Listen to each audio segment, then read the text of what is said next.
শুনশান কদমতলা, নিস্তব্ধতা যেন প্রাকৃতিক দুর্যোগের পর এক ধ্বংসলীলার নাম কদমতলা বাজার। গতকাল অর্থাৎ রবিবার সন্ধ্যারাত থেকে ধ্বংসলীলা চালায় উগ্র মুসলিম জনতা। এর রেশ কাটতে না কাটতে সোমবার সকাল থেকে শুরু হয় হিন্দুদের পাল্টা আক্রমণ। ভাঙচুর চলে মুসলিম দোকানপাটে। এক কথায় আক্রমণ ও পাল্টা আক্রমণে একেবারে ধ্বংসস্তূপে পরিণত হলো কদমতলা। ঘটনার মূলে রয়েছে চাঁদার জুলুমবাজি। স্থানীয় ইন্ডিয়ান ক্লাবের সদস্যরা এক মুসলিম গাড়ি আটক করে বলপূর্বক চাঁদা আদায় করতে গিয়ে ঘটে চরম বিপত্তি। মারধরের অভিযোগও ওঠে ইন্ডিয়ান ক্লাবের সদস্যদের বিরুদ্ধে। এরপর থেকেই সমস্ত মুসলিম অংশের উত্তেজিত জনতা রবিবার দুপুরে বাজারে হালকা ভাঙচুর চালায়। তারপর সমস্ত বিকেল পুলিশের ব্যর্থতার কারণে কাটলেও সন্ধ্যা হতেই ফের উত্তেজিত মুসলিম জনগণ কদমতলা বাজারের দখলে এবং রাতভর ধ্বংসলীলা চালায়।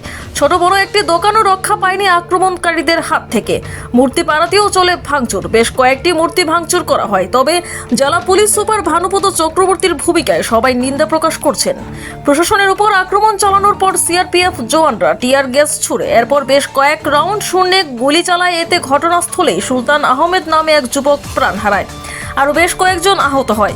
এরপর ধীরে ধীরে পিছু হটে আক্রমণকারীরা। তারপর মহা আতঙ্কের মধ্যে রাত কাটলেও সকাল থেকেই ফের শুরু হয় মুসলিম দোকানপাটে আক্রমণ। কয়েকটি দোকানে ভাঙচুরের সঙ্গে সঙ্গেই বিশাল পুলিশ, সিআরপিএফ ও টিএসআর বাহিনী বাজারের দখল নেয়। সোমবার সকাল থেকে সমস্ত বাজার একেবারে শুনশান ও ধ্বংসস্তূপে পরিণত হয়। বাজার ব্যবসায়ীরা কান্নায় ভেঙে পড়েন। পুজোর প্রাক মুহূর্তে লক্ষ লক্ষ টাকার ক্ষতির মুখে ব্যবসায়ীরা। বর্তমানে আগামী 19 অক্টোবর দুপুর 12টা পর্যন্ত 163 ধারা জারি করা হয়েছে মহকুমা আধিকারিকের পক্ষ থেকে। বর্তমানে নর্দার্ন ডিআইজি ডিএস রাও, মহকুমা শাসক, জেলা শাসক দেবপ্রিয় বর্ধন সহ অন্যান্য উচ্চ আধিকারিকরা ময়দানে রয়েছেন। Better health situation is much under control. We have one full company of BSF doing leg match. We have 300 PSR personnel deployed on the ground and things are under control. Bureau Report, SD News Media.